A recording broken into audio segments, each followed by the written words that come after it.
ক্রেতারা নিজের হাতেই খাবার তুলে নিচ্ছেন, খাবার শেষে নিজেরা হিসাব করে টাকা রেখে যাচ্ছেন বয়ামে। হোটেল আছে, খাবার আছে, শুধু দোকানদার নেই। না, এটি কোনো সিনেমার গল্প না, একদম বাস্তব। মনে করেন ক্যাশের টাকাটা হাতে লয় না, ক্যাশের টাকাটা ডিব্বার ভিতরে দিতে হয়। হোটেলে ঢুকলেই দেখা যাবে ধোয়া ওঠা ভাত, কয়েক পদের তরকারি আর সুস্বাদু গরুর মাংস। আর দোকানদার তিনি রান্না শেষ করে চলে যান নিজের কাজে। নিজের হাতে খান, এটা একজনের সংসার, একজনের চালা। ক্যামেরা নেই, কর্মচারী নেই, শুধু বিশ্বাস আছে। তিনি বিশ্বাস করেন কেউ 1 পিসের বেশি মাংস নেবে না, কেউ 1 টাকাও কম দেবে না। আর এই বিশ্বাসেই প্রতিদিন বিক্রি হয় 4 থেকে 5 হাজার টাকার খাবার। এই হোটেল প্রমাণ করে মানুষ এখনো সৎ, বিশ্বাস এখনো বেঁচে আছে। একজনের তন 10 টাকা করে থাকলে আমি ডেলি 200-250 মানুষের তনে খাবার বেশি, 10 টাকা করে থাকলে 2000। আমি কই যে 14 বার করে লইয়া খান, 14 বার করে লইয়া খান, কিন্তু গোস্ত 1 পিস, মাছ 1 পিস, মুরগি 1 পিস, ডিম 1 পিস, ভাত ফ্রি, ভাত যা খাইতারে। আমি হাইতে কই বেশি যে দূর খাইতারে, নাইলে অনেকে শর্মিল হয় না। তো আমার এখানে কোনো লোক নাই, দেওয়াই না। হোটেল লাগে 4-5 জনে, আমি একলা চালাই। আমি যেটা একজন লোকের দিতাম সেটা পাবলিকের দিছি, নিজের হাতে লইয়া যা খাইতে পারে। যেমন একজনের 600 টাকা হাজিরা দেওয়ান লাগতো, সেই 660 জনে 10 টাকার করে বেশি লইয়া খাত, আবার হেরার দূরের তনে ঘুরে আইবা আমার এনো। এটাই আমার হিসাব হয়েছে 100 জনের তনে বেচলে 80 জনের তনে বেয়ার হইব, 20 জনের তনে হইব না। কেলিগা সবার তে বেয়ার করা যাবে না, আর সবার তো টিয়ার হিসাব এক না।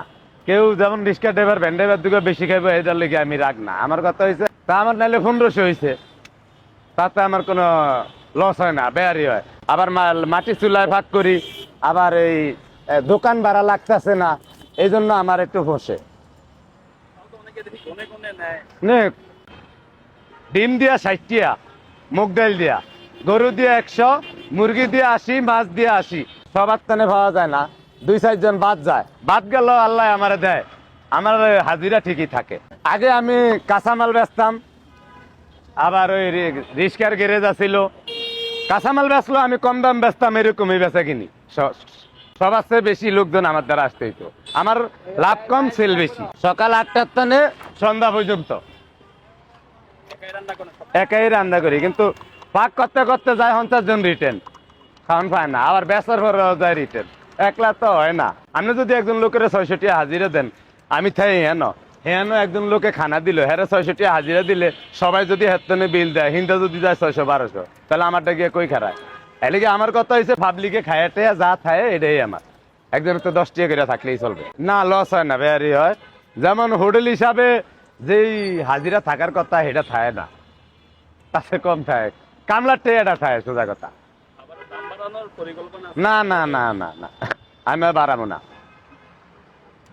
যদি লাকড়ি বিদে গ্যাসও বেতন লাগে, আমার এবার ইচ্ছা 800-1000 হাজিরা থাকলেই চলবে, আর বেশি দরকার নাই। আর বাড়াবো না, আমি দরকার হলে না করবো।